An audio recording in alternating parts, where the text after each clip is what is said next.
3월 18일 수요일 새벽기도 우리 시작하도록 하겠습니다.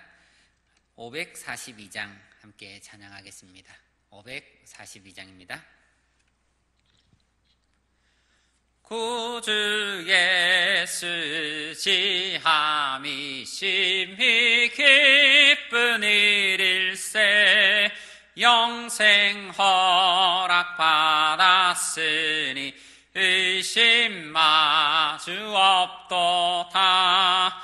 예수 믿는 것은 받은 증거 많도다. 예수 귀한 예수 믿음 더욱 주소서. 구주 예수 지함이 심히 기쁜 일일세 주를 믿는 나의 마음 그의 피에 적시네. 예수 믿는 것은 받은 증거 많도다. 예수 귀한 예수 믿음 더욱 주소서. 구주 예수 지하여 죄악 벗어버리네. 아리 받고 영생함을 주께 모두 얻었네. 예수 믿는 것은 받은 증거 많도다. 예수 귀한 예수 믿음 더욱 주소서. 구주 예수 지하여 구원함을 얻었네. 영원 무궁지나도록 주여 함께 하소. 예수 믿는 것은 받은 증거 많도다. 예수 귀한 예수 믿음 더욱 주소서. 아멘.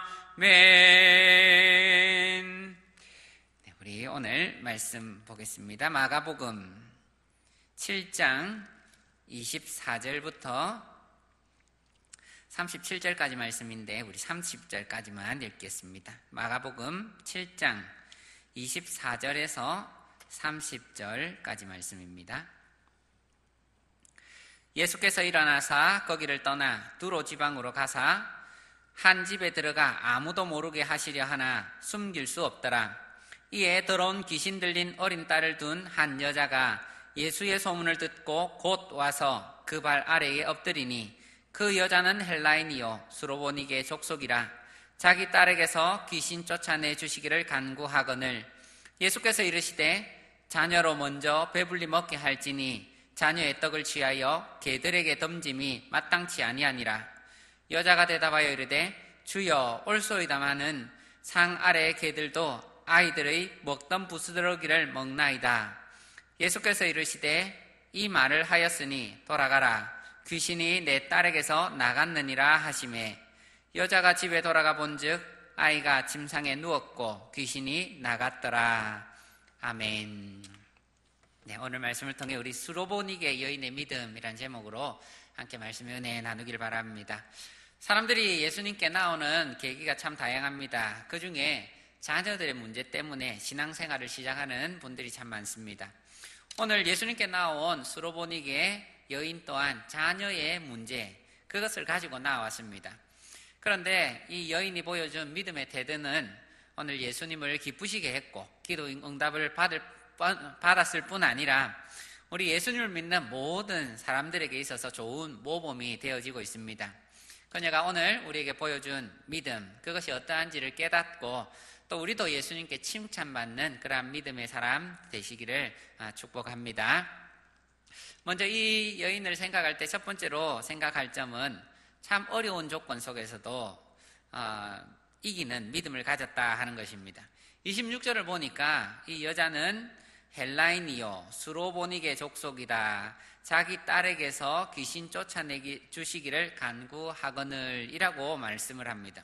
여기 보면 그녀가 처한 상황을 세 가지를 얘기를 하는데 첫 번째는 이방인이다라는 겁니다. 지금도 유대인들은 자기 민족에 대한 대단한 우월감을 가지고 있습니다. 지금도 유대인들은 다른 민족 사람들하고 결혼하지 않습니다. 선민 사상이 대단한 그런 사람들입니다.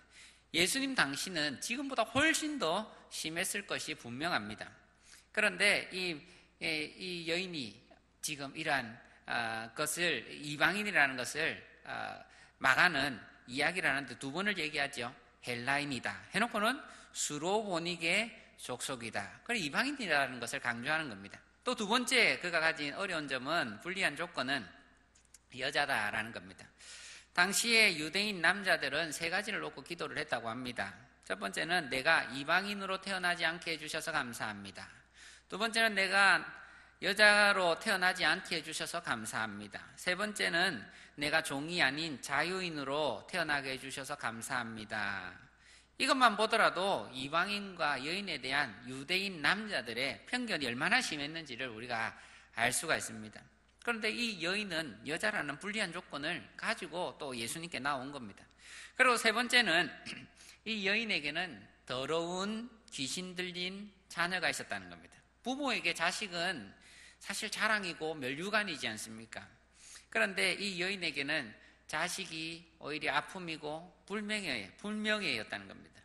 그런데 이 여인이 자신의 이 여러 가지 안 좋은 조건을 가지고도 예수님께 나올 수 있었던 것, 그 이유는 무엇이겠습니까? 그 이유는 예수님께 오면 해결받을 수 있다라는 겁니다. 자칫 이것이 비난이 될 수도 있고 아니면 자기에게 불리한 일들이 될 수도 있는데 예수님께 나올 수 있었던 이유는 단순하게 한 가지입니다. 예수님께 나오면 이 모든 문제 해결받는다. 그것 때문에 나오는 것 아니겠습니까? 많은 사람들이 예수님께 나오지 못할 이유들을 제시를 합니다. 내가 죄를 많이 지어서 예수님께 못 간다. 지금 교회 못 간다. 나는 가난해서 교회 못 간다. 나는 건강이 좋지 않아서 교회 못 간다. 가정에 불화가 있어서 지금 창피해서 교회 못 간다. 여러 가지 이유들이 있습니다. 지금 같은 경우는 코로나 때문에 교회 못 간다 합니다. 그런데 실제로 교회에 나오지 못하는 이유, 예수님께 나오지 못하는 이유, 마음속에 깊은 궁극적인 그 원인을 찾으라고 하면 예수님에 대한 믿음 때문이 아닌가 생각합니다. 예수님께 대한 믿음이 없으니까 사실 못 오는 겁니다. 우리가 실제로 그렇지 않습니까? 정말 유명한 의사, 이 병을 잘 고치는 의사가 있다고 하면 지역을 따지겠습니까? 지역 따지지 않습니다. 돈을 따집니까? 돈도 따지지 않습니다. 할 수 있는 최선의 것을 다 하는 겁니다. 예수님께 나오지 못하는 이유는 아마도 믿음 때문입니다. 예수님이 이 모든 것을 고쳐주실 수 있을까? 그러나 우리는 분명히 알아야 합니다. 예수님은 모든 문제를 해결할 수 있다는 믿음입니다. 오늘날도 마찬가지입니다. 예수님을 만난 많은 사람들은 자신의 문제 때문에 나왔고 그 문제로 인해 예수님을 만나게 됩니다. 모든 것을 해결받게 됩니다. 오늘도 어떠한 문제들이 있습니까? 우리 가진 문제들, 재정적인 문제들, 건강의 문제들, 자녀의 문제들, 모든 문제 예수님 앞에 가져오시기를 축복합니다. 그래서 이 문제로 인하여 예수님을 만나고 예수님께 응답받는 그러한 복된 성도님 되시길 축복합니다.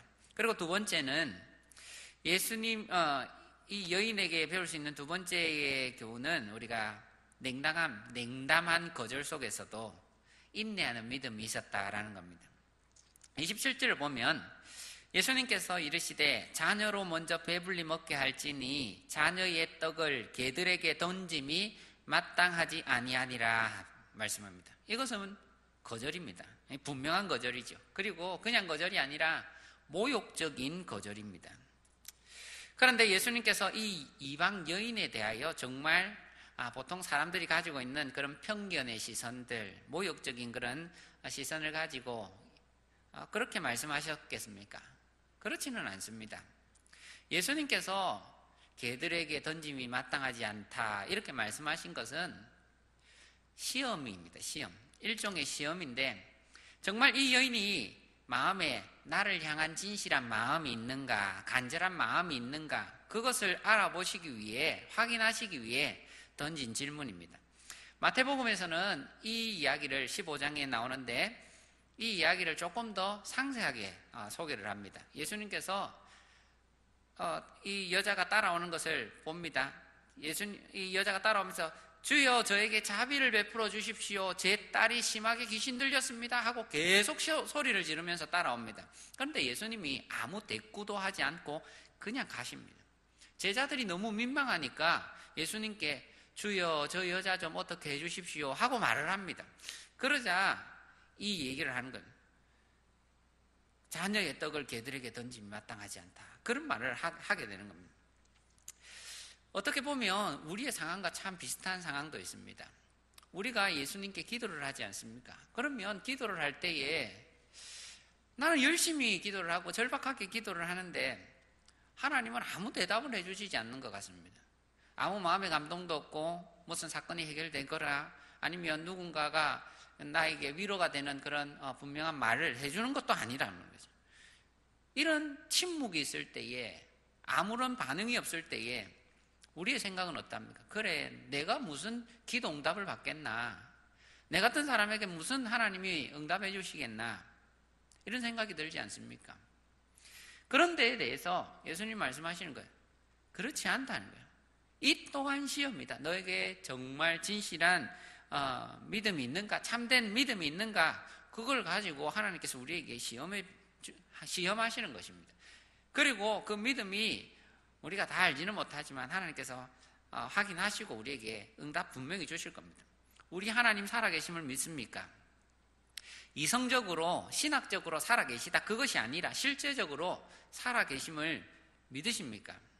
그렇다면 우리는 하나님에 대한 분명한 믿음을 가지고 나아가야 합니다. 하나님은 우리 기도 들으십니다. 비록 침묵하시는 것 같아 보여도 비록 내 기도와 전혀 다른 상황들이 일어난다 할지라도 우리는 중도에 포기해서는 안 됩니다. 끝까지 하나님의 은혜를 구하며 나아가셔야 합니다.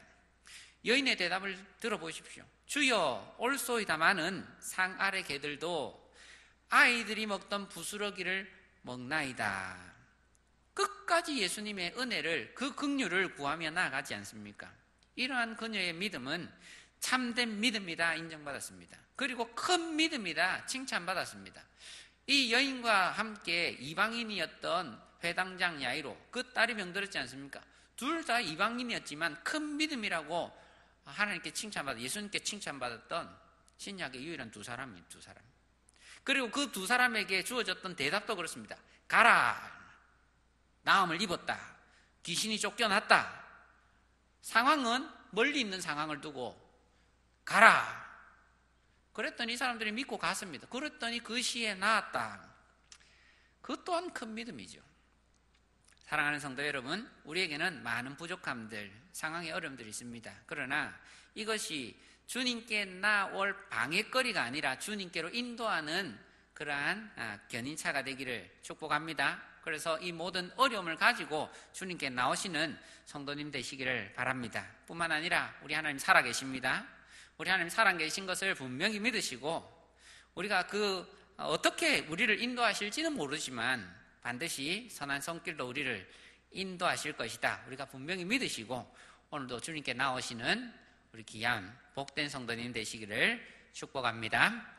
오늘 들으신 말씀 생각하시며 우리 세 가지의 기도 제목 가지고 함께 기도하도록 하겠습니다. 힘든 상황 속에서도 우리 예수님 끝까지 붙잡는 믿음 주시옵소서. 우리 코로나 사태 또 우리 한국의 정치적인 사건 때문에 교회 인식이 많이 좋지는 않습니다. 그렇지만 어떠한 상황이라도 이 참된 믿음으로 우리가 이길 수 있도록 하옵소서. 그리고 세 번째로는 하나님 주의 긍휼 베풀어 주셔서 코로나19 사태가 속히 진정되게 도와주옵소서. 우리 이러한 기도의 제목을 가지고 함께 나아가도록 하겠습니다. 기도하겠습니다.